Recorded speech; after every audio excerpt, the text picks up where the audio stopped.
and welcome our next speaker, Professor Dr. Patricia Pisters. She's a professor of media studies at the University of Amsterdam, and she's also a board member of the Open Foundation, who are one of our exhibitors out here at the info tables as well. She will walk us through the mind-altering cinematography, where we will learn about psychedelic reorientation of the unconscious in film. So, without further ado, let's give it up for Professor Dr. Patricia Pisters. Okay.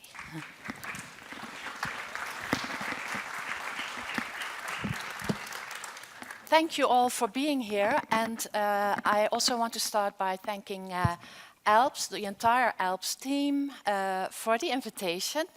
I'm very happy to be here, and also because I realize I'm not at the center of all the hard psychedelic sciences. So as a second preliminary remark, I would like to say, or maybe warn you, that this is going to be rather speculative. It's not that it's based on nothing, not at all, but the type of science, I'm a film scholar and a film philosopher with a big interest in psychedelics, and I think there are many links and relations between cinema and art and psychedelics, at least certain types of cinema and psychedelics.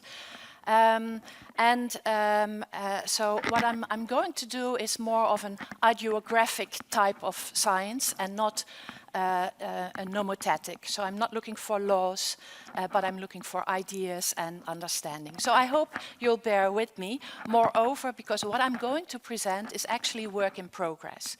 I'm working on a book now with the title Cosmic Camera, Realms of the Psychedelic Unconscious in Cinema. And what I'm going to present to you is just a sort of skeleton of it. And the starting of the point of this project is this book, famous book by Stanislav Grof, The Realms of the Human Unconscious, which he published in 1975. And I think many of you are familiar with Stanislav Grof. He's also the inventor or co-creator of holotropic breathwork that I think we all are very familiar with. But in the 50s and 60s, he was a psychiatrist in former Czechoslovakia, and he was conducting in the psychiatric ward of the Prague hospital where he worked, thousands and thousands of hours of LSD therapy. And this was completely legal. It was a state-supported treatment. LSD was also manufactured by the state.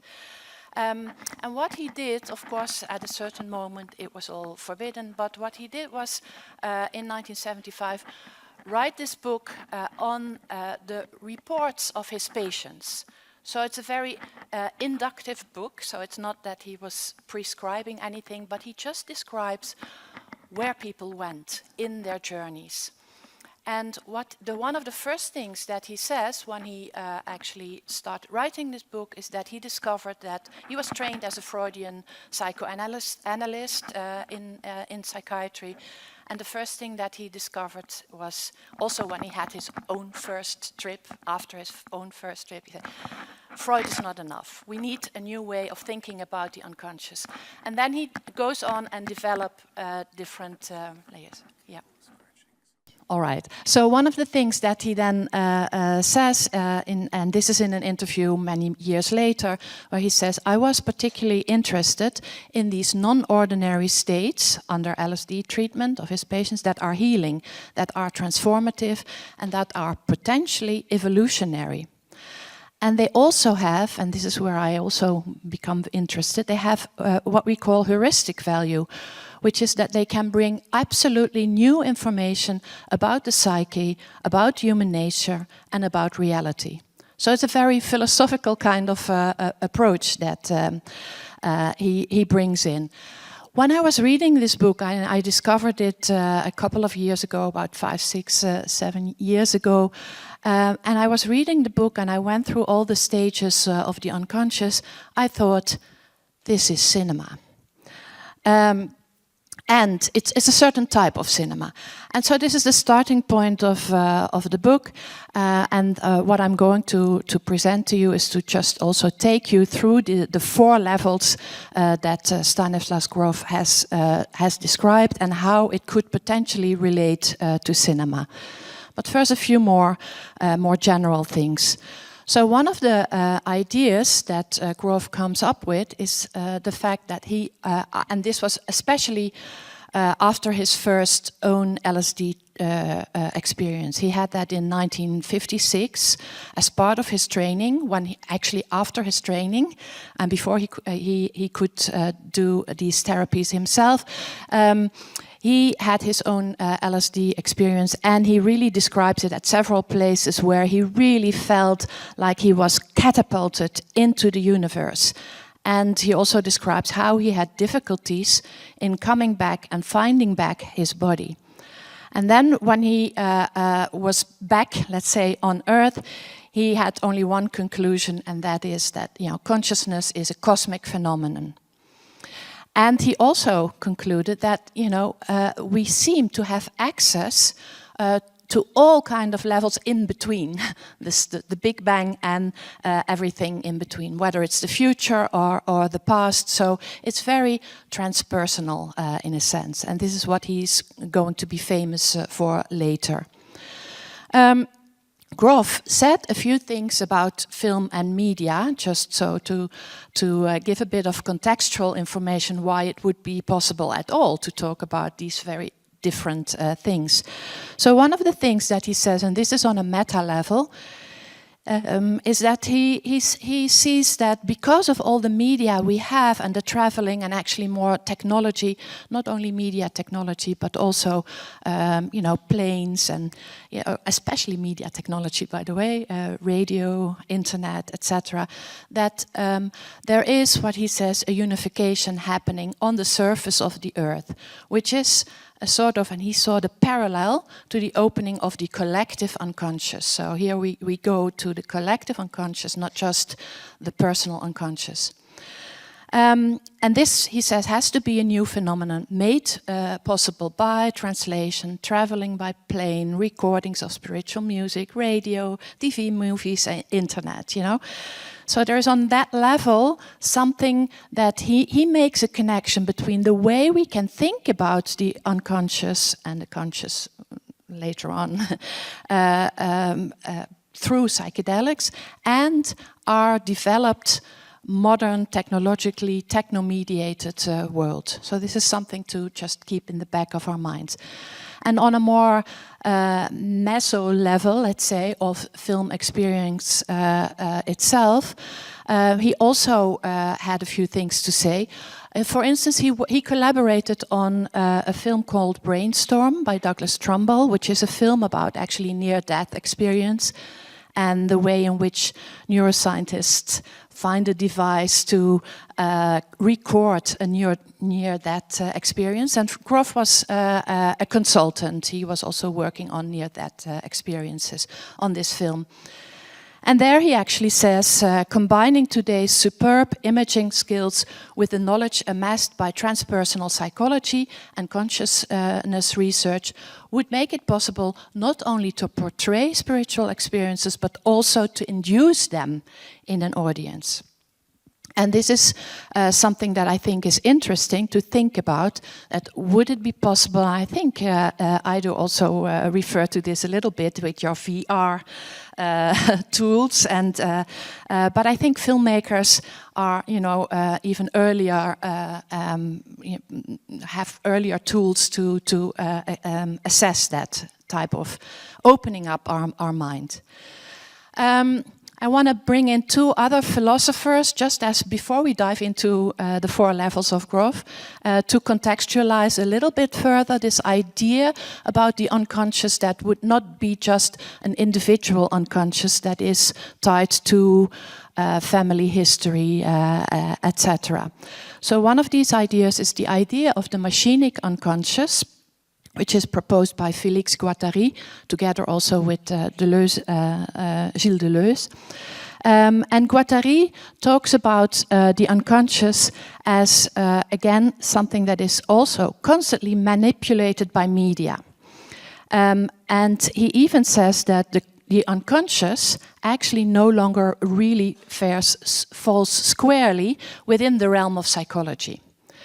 They involve, he says, most fundamental choices of both society and desire, and individual desire as well, and existential choices in a world which is crisscrossed by a myriad of machinic systems.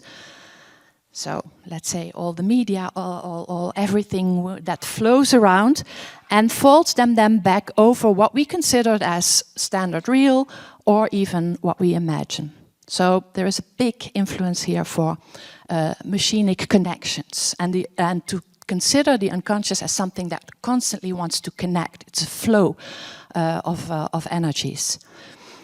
And then to come to cinematography, here the work of the philosopher Gilles Deleuze is very important, who actually considers the camera as something really non-human. So very often we think of the camera or of cinema as something that just reproduces reality, as a representational kind of machine that reproduce for us as humans what we see, our eye.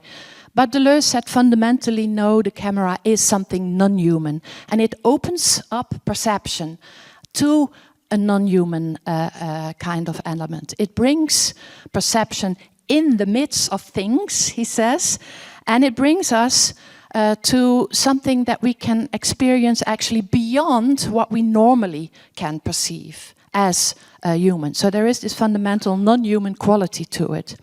And here there is a link, and Deleuze and Guattari make that link directly to drugs, and they write many of their books in the 60s and 70s. They say with drugs there is something very unique. It invests the system of perception directly.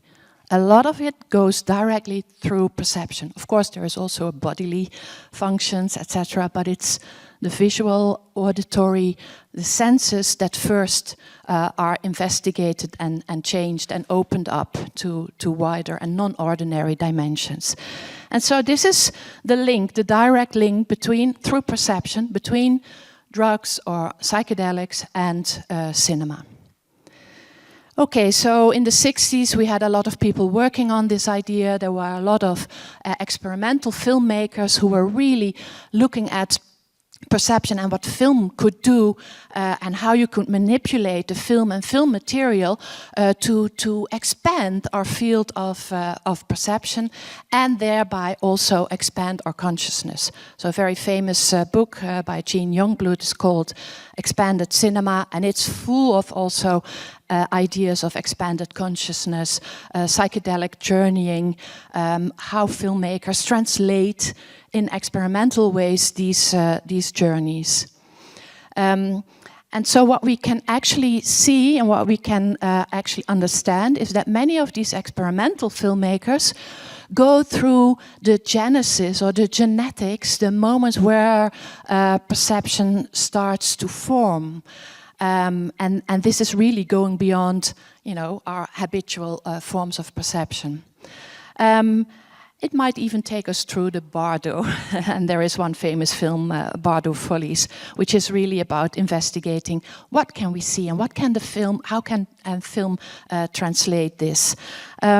So film can be seen as a trip report on the one hand, and as a trip inducer on the other. So this is where, I take my starting point to then go to Stanislav Grof.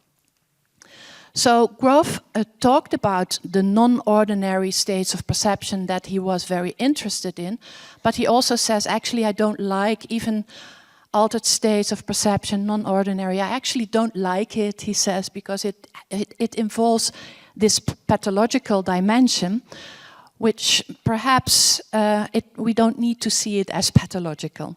And he prefers to bring in the term holotropic. And holotropic just means actually moving towards the whole. So let's say the universe, the cosmos. We can think of heliotropic flowers. sunflowers that move towards the sun, and these non-ordinary states of perception in psychedelic experiences, LSD treatments in his case, they bring us into this holotropic kind of dimension. And also his breathwork is then called holotropic, as you know. So he gives a cartography of the mind, which again, with a filmic metaphor, we can actually see that psychedelics can maybe give us a telescopic lens or a microscopic lens, and take us to all kind of different dimensions. And he looks at 4 levels. So the first level that he sees, and this is on very often at the beginning of a treatment or on a low doses, and this he calls the abstract and aesthetic experience that people have, where perception starts to change and open up. The second level is the psychodynamic level, where people have experiences going back, usually to their childhood. This is very close to the Freudian way of understanding trauma and related to earlier events that happened earlier in life, especially in family context. Then he develops this idea of what he calls perinatal experiences. Many of his patients report experiences from before their birth, so from within the womb. And so I will talk about that later on as well. And then the reports about transpersonal experiences like time traveling, going into a different body, going back to your ancestors, maybe even animal ancestors, or meeting angels or archetypes. Okay, let's take us through a short tour through these levels. So level 1, abstract and aesthetic experiences. So first of all, there is a difference between eyes closed and eyes open. That and the visual effects that people report between eyes closed and eyes open are also different. With eyes closed, people very often report geometric patterns, light flashes, maybe stroboscopic lights, but especially these abstract figures that are prevalent. Grof also relates to art, for instance, the work of Kandinsky or Mondrian, or it's abstract geometrics. With eyes open, there is a distortion of the world, which is more like the Alice in Wonderland effect or the intensification of color. Here he refers to the work of, for instance, Vincent van Gogh or Gustav Klimt, where there is just the normal things we see start to change. And he just gives a whole list of all kind of distortions that or changes that we can experience, like the intensity of colors, or even all these terms are very filmic actually, or time-lapse photography. Where has it been invented?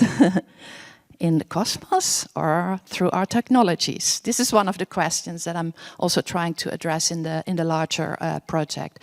The whole history of art, it's somewhere there, or we can experience it or feel it or understand certain artists' visions. Optical illusions, also hypersensitivity to sound, like sound close-ups, or all kind of synesthetic experiences, seeing a touch, seeing a hand through your body, all these kind of elements start to happen. And then if I look at and think about cinema, it's of course not in every type of cinema that we see this. So I already mentioned experimental cinema, which by nature is experimenting with extending. But, and this is especially true in the later phases of Grof's levels, there's also a lot that has to do with horror cinema, where we go to the dark spaces, and in science fiction or more fantasy realms, where we might meet, future beings or fantasy worlds that we do not know yet, or maybe never, but... Okay, just a very small few examples. These are just the images, but eyes closed in experimental cinema. If you want to see some beautiful, beautiful works, go to the work of Jordan Belson, who made in the 1960s several short films, but they were all very meditative and very, some of them were even done only after years of meditation. And then trying to translate where he was, what he saw. And everything is done, if you see this film, hand-painted and filmed in an analog way. So it's quite amazing to imagine how he did this without our digital tools. If you want to see something that is an experiment with eyes open, I can recommend the more recent work of Ben Russell, who had a whole series of Trips films. And Trip 7 is a film where we actually see a girl who has just dropped 2 hours before the filming starts, has dropped some acid. They are in the Badlands. And the camera is actually switched on automatic. The filmmaker is there with a rotating mirror, or a mirror that starts to rotate later. And we see her here in a mirror, but we don't see it yet. And we think we just see her watching her having a trip, but we don't see what she sees, of course. But then there is a switch, and all of a sudden, the film itself becomes hypnotic. And we see how the Badlands transform into this flickering kind of image. So it's a very interesting experiment in bringing us into a hypnotic state just through these filmic means. I'm thinking about science fiction, so I just give you a few examples of these 3 genres that I highlight, that I think are important. I think in a lot of Afrofuturist films, there is a lot of psychedelic imagery going on. A lot of it is also techno-mediated, so cyberdelic, or technodelic, maybe. And this is a film, A Neptune Frost, that I can give as an example. I won't go deep into it here, but it is about 2 characters who connect, and one of them has undergone a transformation in a shamanic ritual, from transforming from man in woman. And then she meets with a miner, and she becomes literally the motherboard, and is able to feel all the conversations in the world that have ever taken place streaming through her. And it's visualized in a very, psychedelic or technodelic way. This is also from the film. I'm going to skip it. So, horror cinema then. There's a lot to say about that, but I just want to give you one example of a film that many of you probably know or have seen. This is, of course, Midsummer from Ari Aster. It's a very psychedelic film. It's actually a film about a girl who she's traumatized. She just lost her parents and her sister, goes to a holiday in Sweden, midsummer. And I want to show you something of the beginning of the film, because it is about the transformation of perception. They arrive, and she's invited to take some mushrooms. Of course, she's totally ill-prepared. She actually doesn't want, but also doesn't want to stay behind, so she does it. So we just watch a little bit of the beginning of the onset of what happens, just to stay with this level of the transformation of perception first, before we go any deeper. Can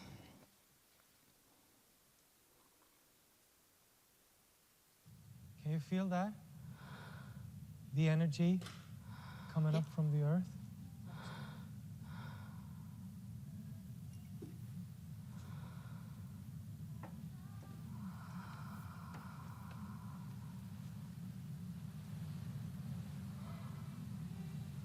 Look, the trees too, they're breathing.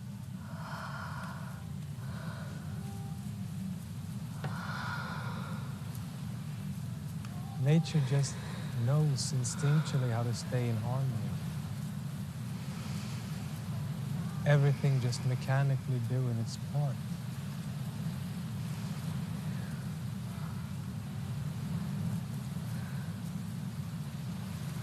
guys are like my family. You're like my real, actual family. Danny? Sorry. I'm gonna go for a walk. I can walk too. No, I'm gonna... No. Don't think that. You're fine. It's almost your birthday. You're okay. You're fine. You're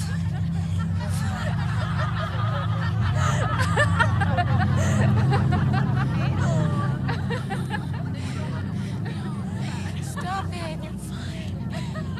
Hey, Danny. How are you? They were laughing at me. What? No. I'm sure they weren't. They've been laughing. You want to come meet my friends? Thank you. I'm sorry. Thank you.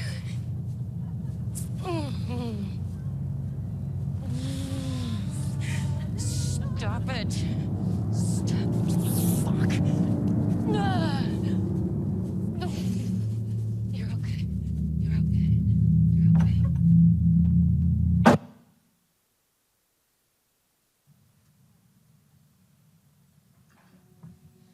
Okay, I stop it here. Yeah, you can see that this is the onset of a bad trip, right? He's totally unprepared, but it starts by, seeing the plants growing out of her hands and the contours, everything becomes wavy, the trees start to breathe. That can be really very beautiful if you're well prepared to it, but she is totally not. And the film is actually also later, if you have seen it, about her trauma. And there is this idea, it's a horror film and it will end all in really bizarre ways, but there is a sort of collectiveness of dealing with the trauma that is also part of the film. And actually her traumas are related to her family trauma. As I said, she just lost her parents and sister. And this actually leads me then now to the second level of Grof.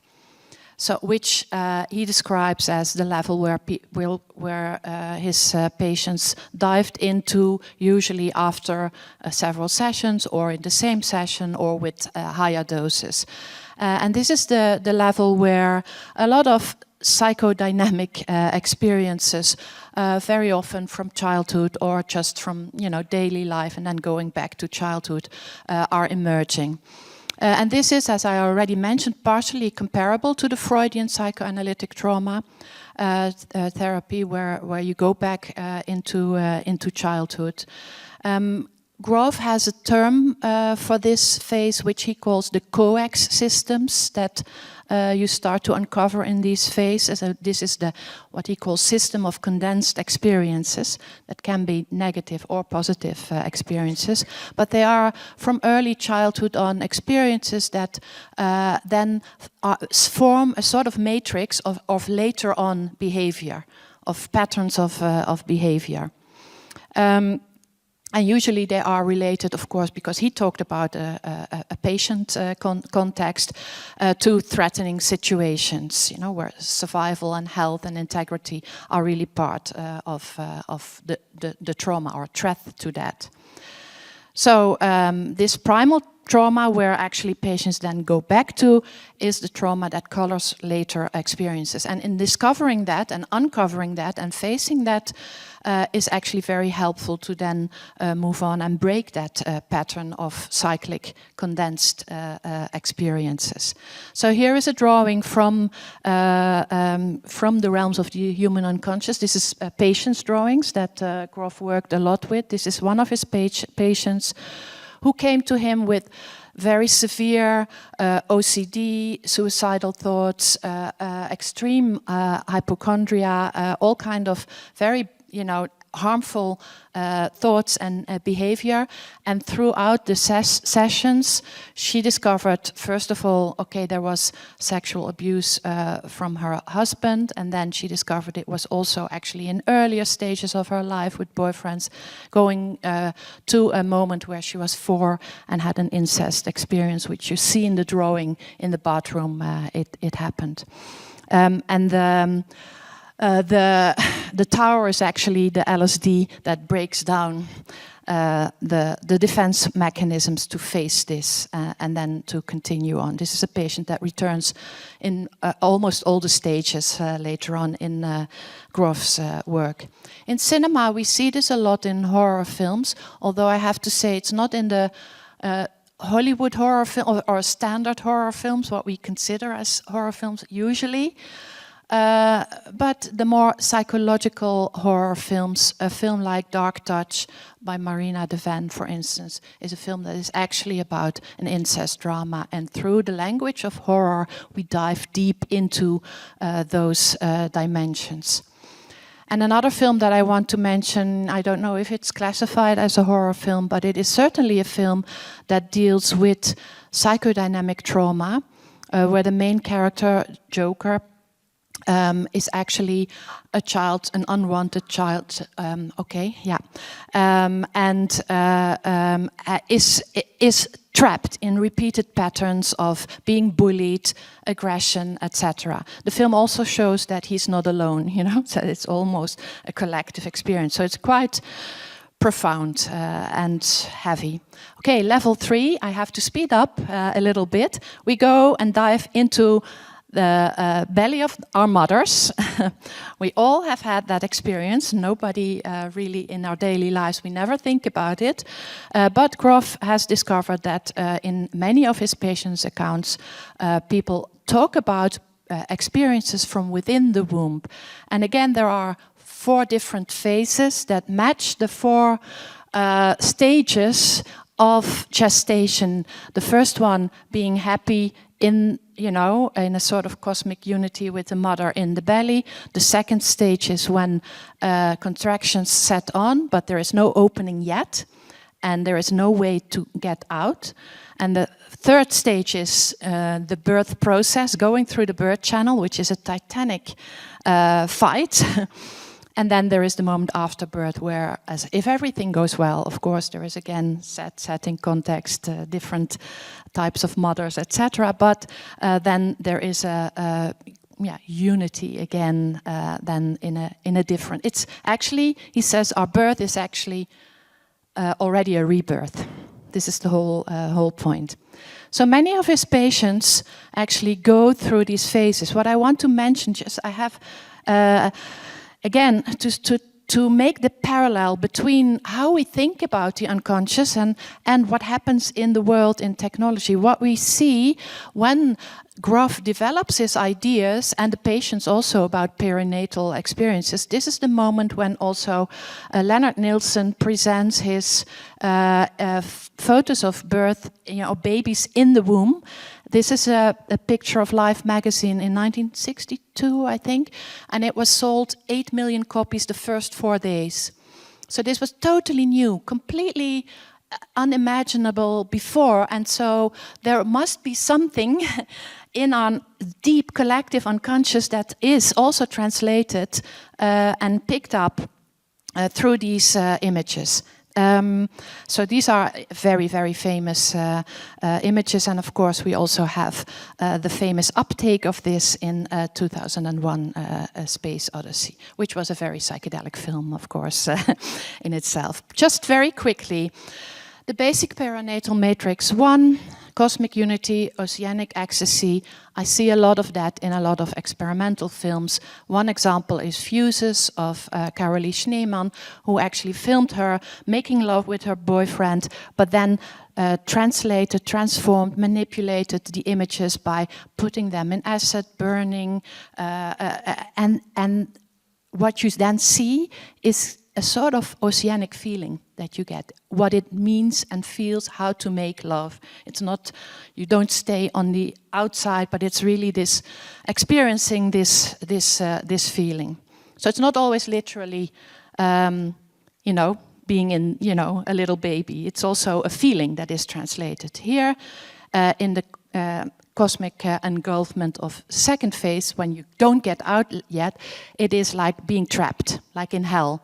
A lot of patients refer to Sartre's Huis clos, his book and play, where people in a room cannot get out. Yeah?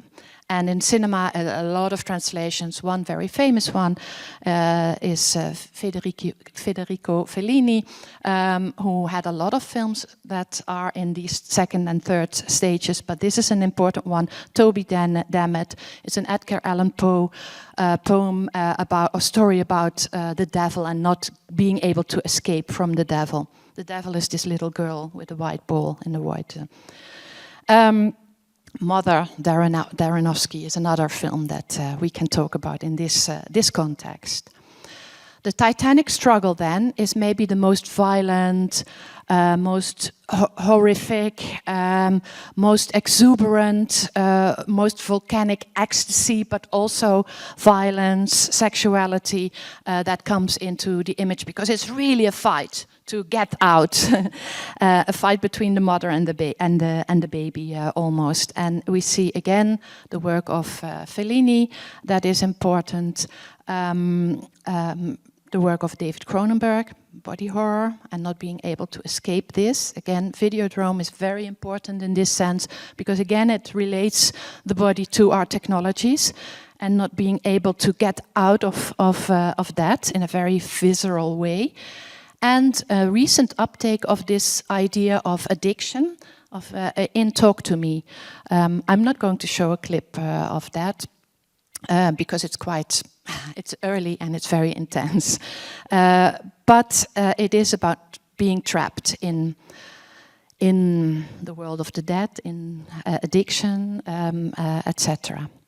So, but then after all that, and so not all filmmakers do that. Some, you know, have focus on this experience, others on that. After the annihilation, rebirth, we can then have a sort of blissful moment again. And most beautifully, this is exemplified in The Tree of Life, Terrence Malick, where there is this cosmic connection again to life and death, and life and death, and life and death. The fourth level, trans-individual experiences. These are the experiences of the self in different times, different places, different contexts, where there is still a sense of self, but there can also be a complete loss of identity and the becoming of a completely different entity. And it can also be related to clairvoyance, time travel, out-of-body experiences, etc. And he makes a difference between experiential extensions within the framework of objective reality. Maybe this could be called immanent transcendence or extensions, where people have embryonical experiences, or meet their ancestors, or have experiences from a very different race or time. The one person in Grof, for instance, experienced how he was an embalmer in Egyptian times, and he knew exactly how to do all these processes. So there is a complete ego transcendence, but in, you know, the lineage of the material world somehow, but up to becoming a fungus or, you know, inorganic matter. And then there is also the experience extension beyond the framework of objective reality, which is where we can meet spiritual entities, where we can enter into medium mystic trance, meet archetypes. So Jung is also very important for Grof, or even, you know, the extraterrestrials, etc. Things that normally we do not take for something that is part of our life. But people really have these experiences.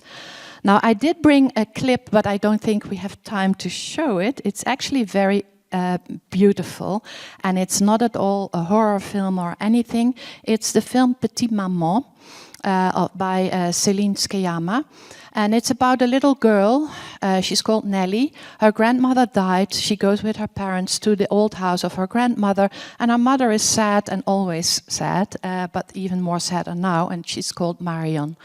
And what happens now in this film is that, and it's almost very naturally, she meets a little girl in the woods, and that is her mother, as at the age that she had. And then it's a very beautiful, small story. Do we have time to show it? No, I don't think so. Huh? Do we? Yeah? Yeah? Okay. Yeah. Okay. Just so remember that the mother is called Marion and the little girl Nellie, and then she meets this other girl, and see what happens. This is a compilation, so I hope you can follow. It's really condensed, but I hope it conveys this idea of a transpersonal meeting. Okay.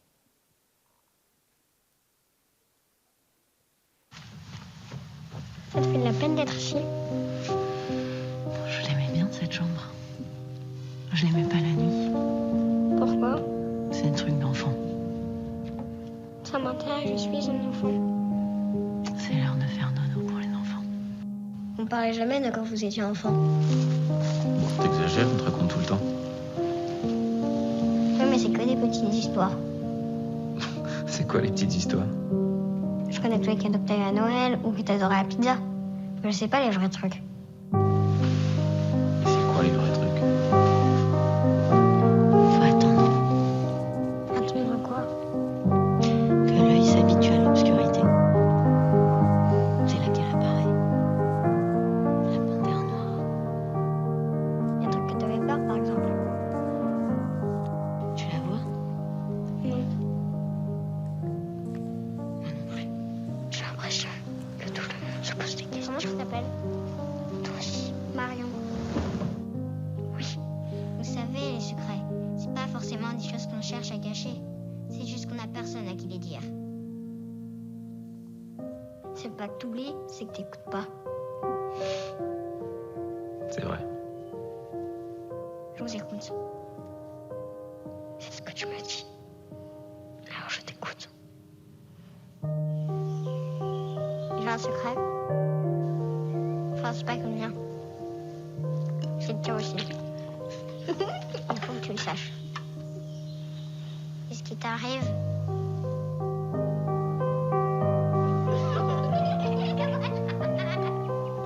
Je suis ton enfant. Je suis ta fille.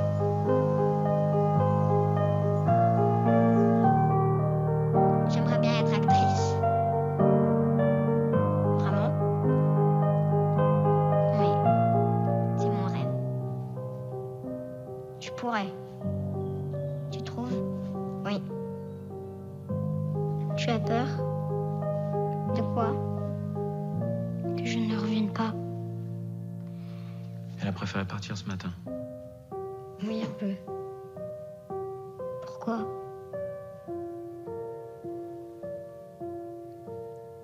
Parce que tu es souvent malheureuse.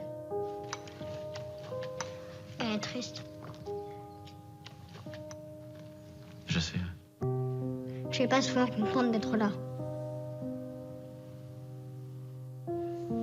Tu poses toujours les questions quand il s'agit d'aller te coucher. Non, c'est quand je te vois. Je crois que ce n'est pas ta faute. Tu crois? Parfois, je me dis ça.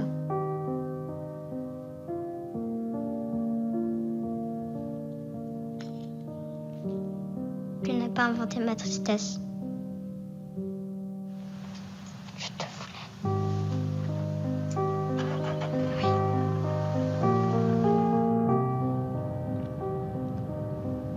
Ça ne m'étonne pas. Parce que je pense déjà à toi. Au revoir.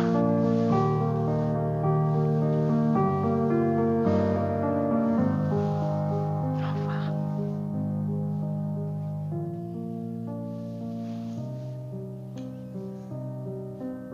Merci, c'est mieux de ce que j'imaginais. Marion?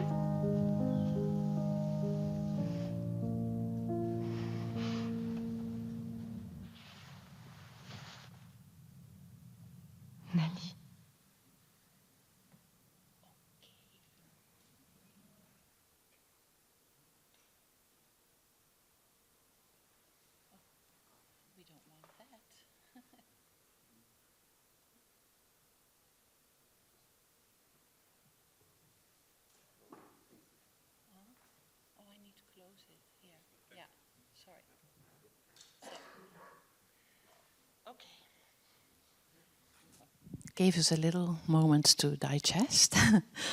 I hope you know, it was very, very condensed, but it was a beautiful time traveling and very therapeutic, right? Also for everyone involved.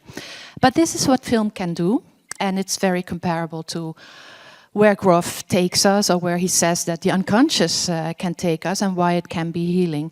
I brought more examples, but, oh, hang on. Am I not moving now? Now it's good.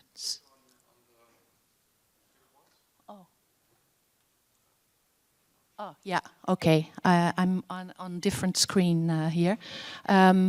This is just a film I want to mention, which really is a film that really takes you through the bardo in a reincarnation process, and where you actually go from Laos and this woman who is dying.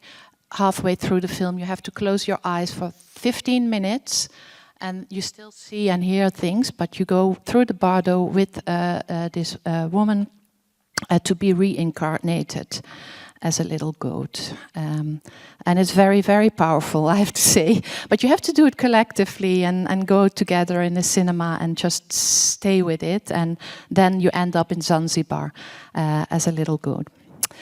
Okay, this is all what film can do. And it was, in a nutshell, a very, very quick trajectory through these different realms of the unconscious that Grof discovered through all his patients, through his own psychonaut experiences as well. I think many of these elements we can also recognize. And I hope to have shown a little bit how film can be both, you know, a trip report, but also a trip inducer, and also that the relationships between our media technologies and our unconscious are not unrelated. They are certainly somehow deeply related to one another. And in the end, my whole argument would also even be that cinema itself is actually something like a conscious, you know, a cosmic camera, or a conscious that comes from a cosmic space. Like in ayahuasca rituals, some people say that ayahuasca is the cinema of the forest. So these are the connections that I hope to explore in more detail, but it's where I will leave it now.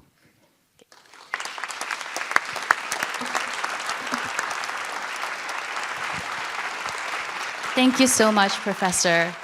And I think we all also enjoyed having a little cinematic break as well during this day. So now I would like to open up the floor for any questions that our audience may have, whether they have any reflections themselves, or whether they have any specific questions on the type of media that can influence our experiences. I see a hand in the back on the right.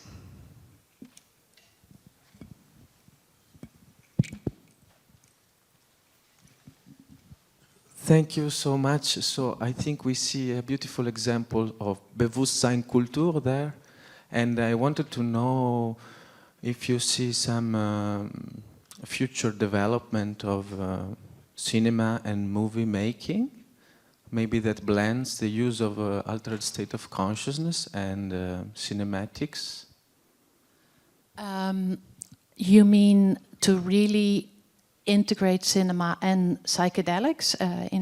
Do you mean it quite literally like that, or film techniques that are developing? Yeah, it's a more projective question, so I'm just wondering, and yeah, you take it as you wish. Okay.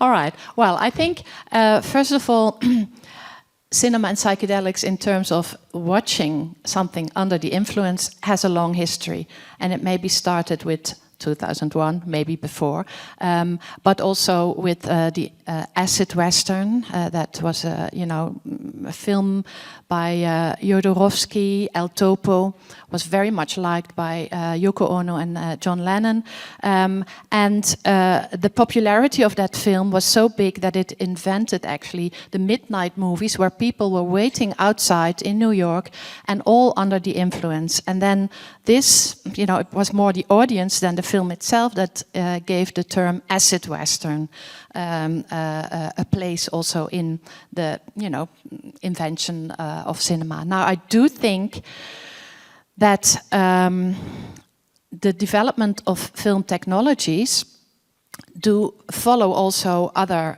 developments. So the films that we have now in the psychedelic renaissance are different than the films that were made in the 60s that have this psychedelic twist. So, and they very much relate to set and setting of that. So the films, the acid westerns of Jodorowsky and others, like Easy Rider is a good example, they had to do with the rebellious kind of image of psychedelics.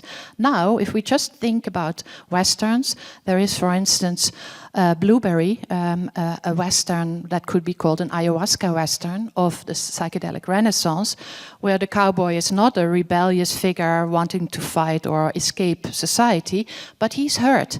And he actually, the gold that he's looking for is ayahuasca. So he's in this, it's a cowboy film, but there is this big, element of a treatment of his wounds. So one level is of answering this is, yes, I think that our cinema technologies, our media technologies, whether it's VR, augmented reality, and of course now with AI, that will match and parallel how we understand the unconscious, what we can reach of it. So of course, this is not exact science, but there is a resonance. So yes, for sure, I think film is changing. VR that you mentioned is a very interesting development and a further taking of the immersive qualities of cinema. And once these technologies have been perfected, it will be as powerful, I guess, as a trip. So I do see a lot of new developments, but many things have already been experimented with in the 60s, etc. So it's also interesting to go back to that. And sometimes it's very easy. You don't need a lot of special effects, like Petit Maman. This was a film made in COVID, so she had there was no crew. It was just, and it's so small and so perfect, and it doesn't need high tech to even convey this type of message. I don't know if this answers it a little bit, but yeah. Thank you. I see a hand over here in the middle. Yes. Hello, thank you so much for this very interesting talk and with all these examples of the cinema. I have a question regarding also nowadays the use of psychedelics in the therapeutic context, where we know that media representation and global societal representation of psychedelic really induce and influence the way people are going to experience the treatment, since psychedelics are highly suggestible.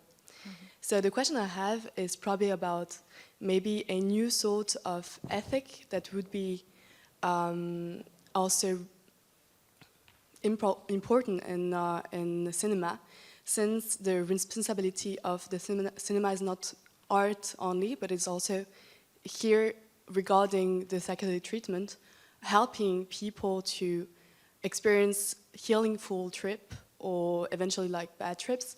So yeah, it's maybe a bit blurry question, but I would be interested in your view on this. Okay, so what I understand of your question is this: on the one hand, there are a lot of reports on media or on psychedelics in the media, right? So, but that, so that's true, and it does influence how people can experience their journey or even wanting to do it, etc. And on the one hand, I think that is important that we develop a discourse that also should include more critical perspectives. They are not so often a part of the discourse today. But that would be one level I think, of where media plays a role, more like on a meta level. And of course, also it's also on Netflix, you know, films like, or documentary series like How to Change Your Mind. I mean, I think Michael Pollan's book and the series was a sort of game changer in the psychedelic renaissance, right? Where the larger audience got interested in psychedelics again. So there is a big responsibility there, but it's not for just one filmmaker or so. To really, of course, you need to have your ethics, but maybe it's more on the journalistic level where this ethics needs to be balanced. You know, the films I'm talking about are really also, let's say, more the filmmakers who try to deal with their emotions or experiences and translate that into a cinematographic language. Which is not necessarily on the same level as the discourse that is around it. But they are both important. What I notice is that a lot of psychiatrists are very interested in cinema and the medium of cinema because it's so multidimensional and so complex, you know, like us. There is a big mimetic force in cinema because it is somehow very much resembling our world, or even the world that we see in our trips, and therefore there is something powerful, and it is there is an ethics needed. But I wouldn't know how to draw rules for that exactly because it's such a complex landscape also. And also, do you think currently with more and more publication on psychedelic sciences, it would also influence the way filmmaker actually present psychedelics? So if there are also this new information also shows different way of presenting and representing psychedelic in the cinema. Yeah, I think there is some, and again, it was a little bit absent from film, and now it becomes more explicit again, and on all kind of levels. So even on Netflix, and you know, it has from the whole range, from wellness treatment in, let's say, 9 Perfect Strangers, with Nicole Kidman as guru, administrating illicit drugs to all her 9 perfect strangers patients, to the most experimental, like the work of the Spanish filmmaker Lois Patiño, who takes you through the Bardo. So there is this whole range that is much more explicit now than it was, let's say, even 10 years ago. I didn't notice it, even though the themes could be the same, but it was never really explicitly addressed in relation to psychedelics, but it is now. So there is certainly something going on that is new here. Thank you for the very inspiring talk and all the interesting examples. I'm really looking forward to watch all the movies you showed here. So currently I'm watching a lot of movies in cinema with my children, and I see a lot of children movie, Disney, on all those blockbuster animation movies. And I noticed that there's a lot of movies also very psychedelic. And I was wondering if that's a good development, because it's like coming from subversive films, artistic films. You mentioned Fellini and others, maybe Tarkovsky, or I don't know, which are also psychedelic. Now to the full blockbuster. We saw Smurfs 2, which was very psychedelic, even too much psychedelic, I thought. And Flow, which is a beautiful film, but also very psychedelic. And there's hardly any film where there are not any psychedelic elements. So I'm wondering if this becoming so much mainstream and blockbustering, if it's maybe a little bit the start of a sellout also of this psychedelic, I don't know, atmosphere and picture and visionary pictures simply. I think this is a real problem, and this is happening, you know, it is, everything can be co-opted by capitalism. Including, you know, making blockbusters. If the filmmakers sniff that there is something, or the studios or whatever, that works, that is accepted, it will be co-opted and taken up. And it is the same with the psychedelic substances then being taken up into wellness kind of treatments, and so it's certainly part of it's there. It can be a problem. so it's also hard to prevent, I think. But I see your point. On the other hand, I think children's worlds, like Alice in Wonderland, is a big reference in psychedelics, and the children's worlds very often are psychedelic before they are. Framed in you can do this and not that, and etc. So there is something of an Alice in Wonderland kind of element that is in children's films, or often in children's films anyway, fairy tales, etc. They also go back to the archetypes and the collective unconscious that Jung refers to, that Grof also very often recognizes in the trips of his patients returning. So in that sense, I think it has been always there, but you're also totally right that there is something that is being picked up and then made into just a wild trip where there is no ethics or it's all just good, and that won't work. So it will collapse. And then I hope we don't go completely back to everything forbidden. Yeah. Thank you so much, Professor. I believe that is all our time for today. Thank you. So give it up once again for Patricia Pisters. Thank you. Thank you for moderating.